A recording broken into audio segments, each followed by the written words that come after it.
So finally আমি বড় মাছুয়া থেকে শরণখোলা চলে আসলাম ফেরি পার হয়ে। ফেরি পার হওয়ার পর এখন সামনে তো দেখতেই পাচ্ছেন, সামনের দিকে যাব। যাওয়ার পর আমার মূল লক্ষ্য হচ্ছে বাগেরহাট ষাট গম্বুজ মসজিদ। তো ফ্রেন্ড একটা আছিল, ওর কাছে ফোন দিলাম। ফোন দেওয়ার পর ওরে জিজ্ঞেস করলাম যে আমি কিভাবে কি যাব, এখানে আমি নতুন, কখনো যাওয়া হয়নি।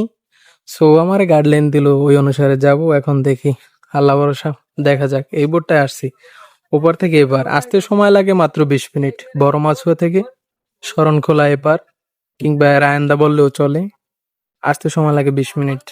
20 মিনিটের ভিতরে হয়ে যায়। সো এখন আমি যাব সামনের দিকে। আর এই যে সামনে বলেশ্বর নদীটা দেখতেছেন, এটা অর্ধেক হচ্ছে খুলনা ডিভিশনের ভিতর, আর অর্ধেক হচ্ছে বরিশাল ডিভিশনের ভিতর। আর এটা সবচাইতে বেশি গুণগুণ কি, এটার সুন্দরবনের অন্তর্ভুক্ত বললেই চলে। সুন্দরবন আর জেলেদের জন্য এটা সবচাইতে অন্যতম গুরুত্বপূর্ণ জায়গা। আর 2007 সালে যে সিডার ছিল, ওই সিডারে একটা ভয়ানক রূপ নিয়েছিল, যাতে প্রায় কয়েক হাজার হাজার মানুষ মারা যায়, প্লাস তারপর অনেক অনেক গ্রাম ডুবে তলিয়ে যায়।